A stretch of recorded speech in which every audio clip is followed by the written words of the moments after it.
3 எழுத்து இட்டலி நடிகை என் வாழ்க்கையே கெடுத்து புட்டாங்க. சாதுவா இருந்த என்ன சீண்டி பார்த்துட்டாங்க. ஆர்த்தி என்ன பிளாக்மெயில் பண்ணி திருமணம் செஞ்சுக்கிட்டாங்க. திருமணம் செஞ்சு 2 புள்ளைய பெத்துக்கிட்டாங்க. அப்படின்ற போல நடிகர் ரவி மோகன் உச்சகட்ட கோபத்துல பேட்டி கொடுத்திருக்காரு. இதுவரைக்கும் அந்த கோபத்தை திரைப்படத்துல கூட நாம பார்க்கல. அந்த அளவுக்கு அவருடைய கோபத்தை வெளிப்படுத்தியிருக்காரு. இதற்கு மறுபுறம் பார்த்தோம்னா நடிகை குஷ்புவும் ஆர்த்தியும் பார்த்தோம்னா ரவிமோகனுக்கு ஒரு பதில் கொடுத்திருக்காங்க. வாங்க என்னதான் நடக்குது ரவிமோகனுடைய வாழ்க்கையில என்பது இந்த பதிவுல பார்க்கலாம். ரெஃப்ளெக்ட் நேயர்களுக்கு வணக்கம். தமிழ் சினிமாவில் ஜெயம் ரவி என்ற பெயருடன் அறிமுகமானவர் தான் ரவிமோகன். இவருடைய தந்தை ஒரு பிரபலமான தயாரிப்பாளர், இவருடைய அண்ணன் பிரபலமான இயக்குனர். இவருக்கு ஆர்த்தி என்ற ஒரு மனைவி இருக்கு. இவங்க 2 பேருக்கும் தான் மிகப்பெரிய ஒரு சண்டையே தமிழ் சினிமாவில் போயிட்டு இருக்கு. இன்னைக்கு வரைக்கும் கடந்த 2 வருஷமா இவங்க 2 பேருக்குள்ள சண்டை போயிட்டு இருக்கு. இப்போ வரைக்கும் இவங்க விவாகரத்து கேட்டு கோர்ட்டுக்கும் வீட்டுக்கும் தான் நடந்துட்டு வராங்க. இவங்க 2 பேருக்கு 2 பசங்க இருக்காங்க, 2ம் ஆண் பிள்ளைகள். இப்படிப்பட்ட சூழ்நிலை தான் நடிகர் ரவிமோகன் கெனிஷா என்பவர், அதாவது பிரான்ஸ் பாடகி, பப்ல பாடுறவங்க, அவங்களோட ஒரு தொடர்புல இருக்காங்க, லிவிங் டுகெதர்ல இருக்காங்க அப்படின்ற போல சொல்லப்படுது. 2 பேருமே ஒன்னா சேர்ந்து தான் எல்லா இடத்திற்குமே போறது, சேர்ந்து தான் வாழ்றது, எல்லாமே சினிமாவில் எக்ஸ்போஸ் ஆயிடுச்சு. இருவரும் தோழி தோழன் என்று தான் சொன்னாலும், ஆனா இவங்க 2 பேருமே ஒரு கணவன் மனைவியாக தான் வாழ்ந்து வர்றதா சொல்லப்படுது. 2 பேருமே சேர்ந்து பார்த்தோம்னா திருமணம் பல விழாக்களுக்கு போறது, சினித்துறையில திருமண விழாவில் நடந்துச்சுன்னா அந்த விழாவுக்கு போறது, பல இடங்களுக்கு வெளியூர் போறதா இருந்தாலும் 2 பேருமே சேர்ந்து தான் போறது. மொத்தத்தில் இவங்க 2 பேருமே கெனிஷாவும் ரவிமோகனும் ஒரு கணவன் மனைவியாக தான் வாழ்ந்து வர்றாங்க. ஆனா மற்றொரு பக்கம் பார்த்தோம்னா ரவிமோகனுக்கு ஒரு கருப்பான வாழ்க்கை தான் அமைந்ததாக சொல்லப்படுது. ஏன்னா அவருக்கு வாக்கப்பட்ட திருமதி ஆர்த்தி ரொம்ப கொடுமைப்படுத்துவாங்க. அவங்க ஒரு ரொம்ப பெரிய பணக்காரங்க. ரவிமோகனை ஒப்பிடும் அளவில் அவரு அவங்க ரொம்ப பணக்காரங்க அப்படின்ற போல சொல்றாங்க. இதனாலே பல கொடுமைகளை டார்ச்சர்களை அனுபவிச்சிருக்கிறதாகவும் சொல்லப்படுது. இப்படிப்பட்ட சூழ்நிலை தான் கடந்த 2 நாளைக்கு முன்பு, அதாவது ரவிமோகனுடைய மனைவி ஆர்த்தி குறித்து கெனிஷா எந்த ஒரு பேச்சும் பேசக்கூடாது, அவங்கள பற்றி வாய் திறக்கக்கூடாது அப்படின்ற போல உயர்நீதிமன்றம் உத்தரவிடுது. இதற்கிடையில நேற்று பார்த்தீங்கன்னா கெனிஷா தனது வேதனைகளை, தனது துன்பங்களை, தான் பட்ட அவமானங்களை எல்லாம் சேர்த்து நேற்றுக்கு ஒரு வீடியோ வெளியிடுறாங்க. அதில் பார்த்தோன்னா, சின்ன வயசுல இருந்தே நான் கஷ்டப்பட்டு வரேன், எனக்கு அன்பு கொடுக்க கூட யாரும் கிடையாது, எனக்கு சின்ன வயசுலேயே திருமணம் செய்து விட்டாங்க, 4 மாச கருவிலே என்னுடைய கணவர் என்னை அடிச்சு உதைச்சதால அந்த கரு சிசு கூட என்ன கலைஞ்சிடுச்சு, என்ன 4 வயதிலேயே பாலியல் பலாத்காரம் பண்ணியிருக்காங்க, உறவினராலே நான் பாலியல் பலாத்காரத்திற்கு உள்ளாக்கப்பட்டேன் அப்படின்ற போல ரொம்ப சோகத்தோடு பேசியிருக்காங்க. அண்மையில தான் என்னுடைய தாயும் தந்தையும் இறந்தாங்க. அதே போன்று நான் ஒரு சாதாரண பாடகி தான், வெறும் பப்ல பாடுறவங்க தான், வெறும் 500 ரூபாய் சம்பளத்துக்கு பார்களில் பாடக்கூடியவர் தான் அப்படின்ற போல ரொம்ப உருக்கமாகவே பேசியிருந்தாங்க. அதே போன்று இந்த ஆர்த்தி ரவிமோகன் இவங்களுடைய வாழ்க்கை பிரிதலுக்கு நான் தான் காரணம் என்று சொல்லப்படுது. இது முற்றிலும் பொய் அப்படின்ற போல அதை உறுதிப்படுத்தியிருக்காங்க. என்னுடைய வாழ்க்கை, நான் எங்கிருந்து வரேன் எதுவுமே தெரியாம இது போல பொய்யான தகவல்களை நீங்க பரப்பாதீங்க அப்படின்ற போல மனம் வெதும்பி இருக்காங்க.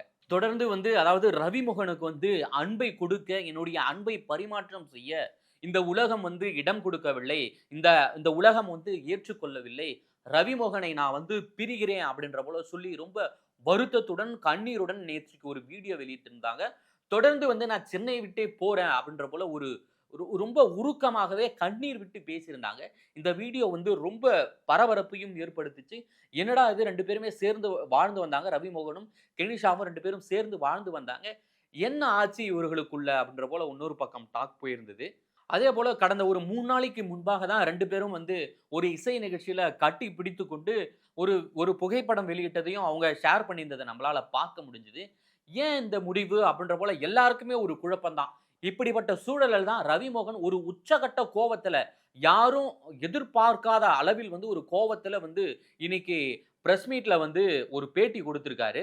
அதாவது, இனிமேல் நான் திரைப்படமே நடிக்க போவதில்லை, என் வாழ்க்கையே கெடுத்துட்டாங்க, என்னை ஏமாற்றி திருமணம் செஞ்சுட்டாங்க அப்படின்ற போல ரொம்ப மனம் விரும்பி பேசியிருக்காரு. அதே போன்ற நடிகை குஷ்புவையும் காட்டமா விமர்சிச்சிருக்காரு. என்னுடைய வாழ்க்கையை சீர்கெடுத்ததே அந்த 3 எழுத்து இட்லி நடிகை தான் அப்படின்ற போல ரொம்ப மனம் விரும்பி பேசியிருக்காரு. ரொம்ப அமைதியா இருந்த எனக்கு இதுதான் கூலியா? என்ன ரொம்ப சீண்டிட்டாங்க அப்படின்ற போல ரொம்ப கண்ணீர் மல்க பேசியிருக்காரு.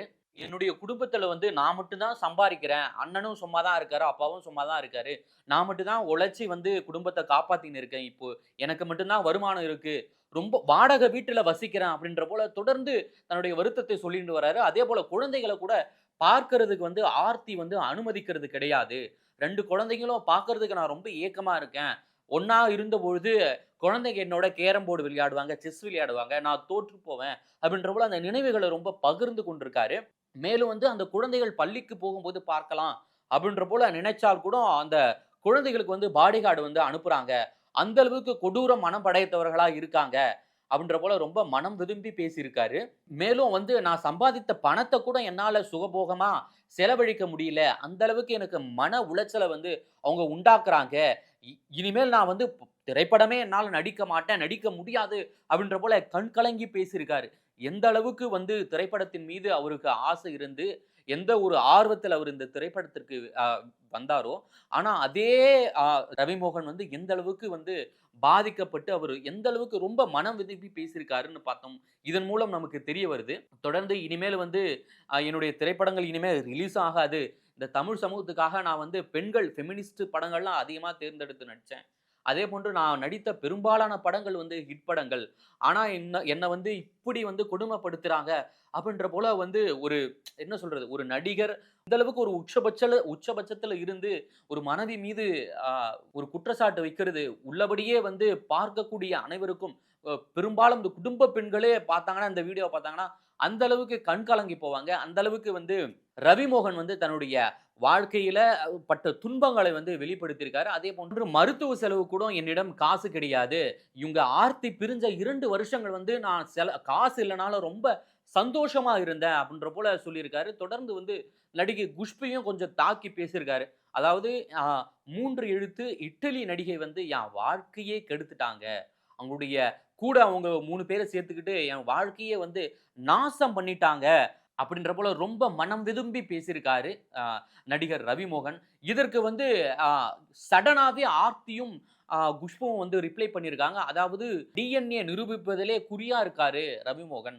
அப்படின்றபோல மறைமுகமா ரொம்ப கிண்டலான ஒரு பதிவ போட்டிருக்காங்க. மற்றொரு பக்கம் பார்த்தீங்கன்னா, ஆர்த்தியும் இவங்களுக்கு வந்து ரவிமோகனுக்கு ஒரு பதில குடுத்திருக்காரு. என்னுடைய பொறுமைய சோதிக்காதீங்க அப்படின்ற போல ஒரு மிரட்டலான ஒரு பதிவையும் குடுத்திருக்காங்க.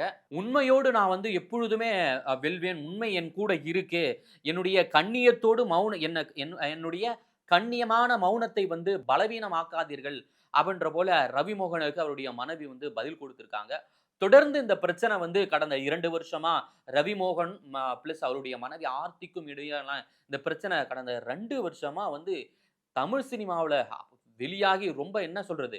அந்த அளவுக்கு வந்து வீதிக்கு வந்து ரொம்ப நாறி போச்சுன்னு தான் சொல்ல முடியும். அந்த அளவுக்கு வந்து இவங்களுடைய பிரச்சனை வந்து வீதிக்கு வந்துருச்சு. இனிமேலும் என்னால நடிக்க முடியாது அப்படின்ற போல தொடர்ந்து அவரு விரக்திய வெளிப்படுத்துறாரு. தமிழ் சினிமாவுல அதாவது சினிமாவுல பார்த்தோம்னா, நடிகர்கள் வந்து இந்த விவாகரத்து செய்றது வந்து ரொம்ப எளிமையா எடுத்துக்கிறாங்க. ஏன்னா, நம்ம வந்து தமிழ் சினிமாவுடைய வரலாறு சினிமாவுல இருக்கவங்க மேக்ஸிமம் பார்த்தோம்னா, இந்த விவாகரத்து இந்த இந்த இந்த இந்த பிரச்சனை வந்து வெளிப்படையாவே தெரிஞ்சிரும். ஆனா வந்து ரவிமோகனுடைய இந்த விவகாரத்து, இந்த மனைவிக்கும் இடையான பிரச்சனை வந்து என்ன சொல்றது? ரொம்ப பூதாகரமா இதுவரைக்கும் இல்லாத நடிகர்களுக்கு இல்லாத அளவுக்கு வந்து இவங்களுடைய பிரச்சனை வந்து பூதாகரமாயிருக்கு. ரவிமோகனுக்கான பிரச்சனை வந்து இந்த அளவுக்கு ஆயிருக்கு. இதையெல்லாம் பார்க்கும்போது அவருடைய ரசிகர்கள் ரொம்பவே மன உளைச்சலுக்கு உள்ளாகியிருக்காங்க. தொடர்ந்து வந்து நீங்க விரைவாக விவாகரத்து குடுங்க அப்படின்ற போல சொல்றாங்க. ஆனா ரவிமோகன் வந்து என்னுடைய குழந்தைகளுக்காக பார்க்குறேன் அப்படின்ற போல சொல்றாங்க. ஆனா வந்து தொடர்ந்து அவங்களுடைய ரசிகர்கள் என்னமோ இவருக்கு ஆதரவா தான் இருக்காங்க.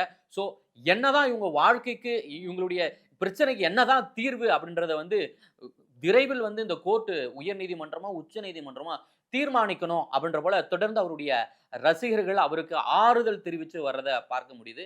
அதேபோன்று கெனிஷா விட்டு பிரிஞ்சது அவருக்கு வந்து ரொம்ப டிப்ரஷன். ஏன்னா வந்து ரொம்ப கஷ்டத்துல இருந்தபோது அவங்க ஒரு தோழியாக வந்து எனக்கு இருந்தாங்க அப்படின்றப்பலாம் சொல்லி மனம் வெதும்பி இருக்காரு. ஆனா அவங்களும் விட்டு போனதால அவரு ரொம்ப விரக்தியில இருக்காரு. அப்படின்ற போல தான் அவங்களுடைய ரசிகர்களும், திரைத்துறையில இருக்கக்கூடிய அவர்களுக்கு நெருக்கமானவர்களும் சொல்றத நம்மளால பார்க்க முடியுது. என்னதான் வந்து ரவிமோகனுக்கு தீர்வு இவருடைய வாழ்க்கை என்னதான் அடுத்த கட்டத்த நோக்கி போவும்?